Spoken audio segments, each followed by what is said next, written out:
भारत के स्वतंत्रता संग्राम के इतिहास में झांसी की रानी लक्ष्मीबाई का अद्वितीय साहस, देशभक्ति और आत्मसम्मान का प्रतीक माना जाता है। उन्होंने अपने जीवन के प्रत्येक चरण में वीरता, नेतृत्व और दृढ़ निश्चय का परिचय दिया। वर्ष 1857 के प्रथम स्वतंत्रता संग्राम में उनका योगदान महत्वपूर्ण था कि आज भी उनका नाम पूरे देश में सम्मान के साथ लिया जाता है। रानी लक्ष्मीबाई केवल झांसी के शासक नहीं थी, बल्कि वे भारतीय महिलाओं के साहस और शक्ति की प्रेरणादायक मिसाल भी है। उन्होंने अंग्रेज की शक्तिशाली सेना का डटकर सामना किया और अपने प्राणों का बलिदान देकर देशभक्ति का अमर उदाहरण प्रस्तुत किया। रानी लक्ष्मीबाई का जन्म 19 नवंबर 1828 को उत्तर प्रदेश के वाराणसी में हुआ था। उनका बचपन का नाम मणिका था, जिन्हें परिवार और मित्र प्रेम से मनु कहकर बुलाते थे। उनके पिता का नाम मरोपान तांबे तथा माता का नाम भागीरथी बाई था। उनके पिता मराठा ब्राह्मण थे और पेशवा बाजीराव द्वितीय के दरबार से जुड़े हुए थे। मनु की माता का निधन तब हो गया था जब वे बहुत छोटी थी। इसके बाद उनके पिता उन्हें लेकर बिठूर चले गए, जहां उनका लालन पोषण किया। बचपन से ही मनु अत्यंत साहसी, बुद्धिमान और जिज्ञासु थी। उन्होंने घुड़सवारी, तलवारबाजी, तीरंदाजी और युद्ध कला का प्रशिक्षण प्राप्त किया।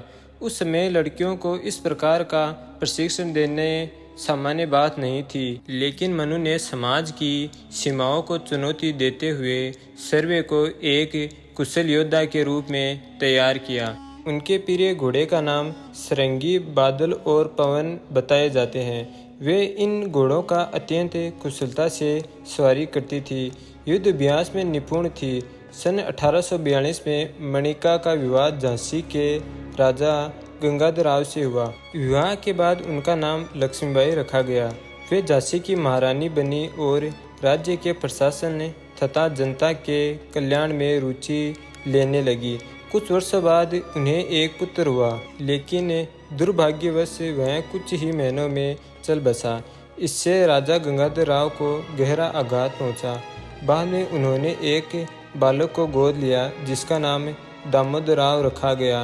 राजा चाहते थे कि उनके निधन के बाद दामोदर राव झांसी के उत्तराधिकारी बने। उस समय भारत में अंग्रेजी ईस्ट इंडिया कंपनी का शासन तेजी से फैल रहा था। गवर्नर जनरल लॉर्ड डलहौजी ने हड़प नीति लागू की। इस नीति के अनुसार यदि किसी राजा का कोई जैविक उत्तराधिकारी नहीं होता तो उसका राज्य अंग्रेज अपने अधिकार में ले लेते थे। जब 1853 में राजा गंगाधर राव का निधन हुआ, तब अंग्रेज ने दामोदर राव को उत्तराधिकारी मानने से इनकार कर दिया और झांसी को अपने अधीन करने का निर्णय लिया। रानी लक्ष्मीबाई ने इसका कड़ा विरोध किया और उन्होंने प्रसिद्ध शब्द कहे, मैं अपनी झांसी नहीं दूंगी। यह वाक्य भारतीय इतिहास में साहस और स्वाभिमान का प्रतीक बन गया। राजा की मृत्यु के बाद रानी लक्ष्मीबाई ने बड़ी कुशलता से झांसी का शासन संभाला। उन्होंने राज्य की सुरक्षा मजबूत की, सेना का पुनर्गठन किया और जनता का विश्वास जीता। उन्होंने महिलाओं को भी युद्ध प्रशिक्षण देने की व्यवस्था की। उनकी सेना में कई वीर महिला सैनिक थी, जिनमें झलकारी बाई, सुंदर मुद्र और अन्य योद्धाओं का विशेष योगदान था। रानी न्यायप्रिय, दयालु और कुशल प्रशासक थी। वे जनता की समस्याओं को सर्वे सुनती थी और उनके समाधान का प्रयास करती थी। सन 1857 में भारत के विभिन्न भागों में अंग्रेज के विरुद्ध विद्रोह प्रारंभ हुआ।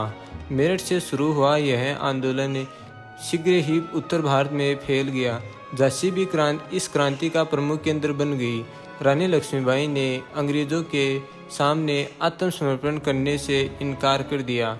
उन्होंने अपनी सेना को संगठित किया और किले की सुरक्षा मजबूत कर दी।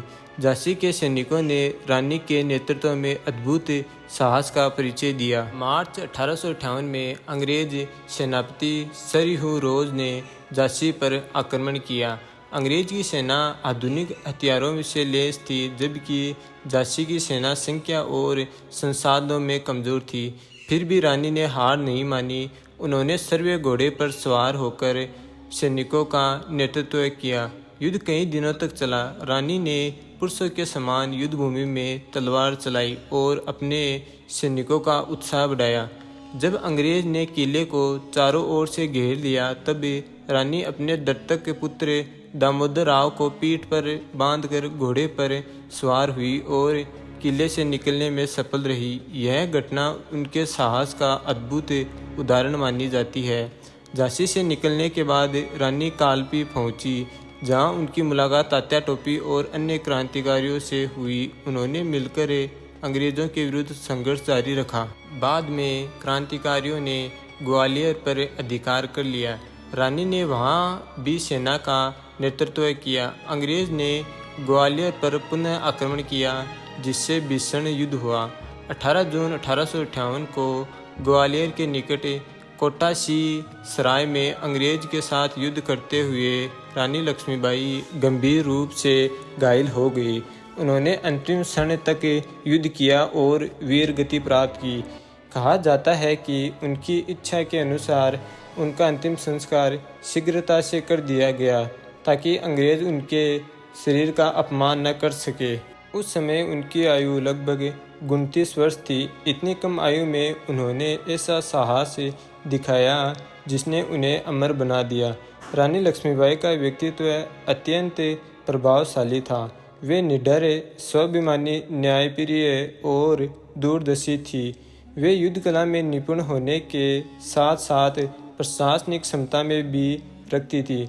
उन्होंने कठिन परिस्थितियों में भी धैर्य और नेतृत्व का परिचय दिया।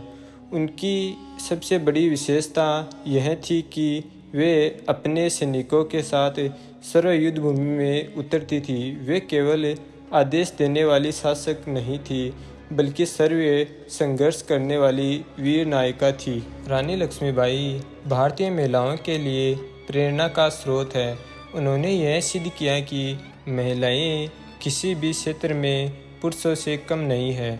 उन्होंने समाज में महिलाओं की शक्ति, आत्मविश्वास और नेतृत्व क्षमता का उदाहरण प्रस्तुत किया।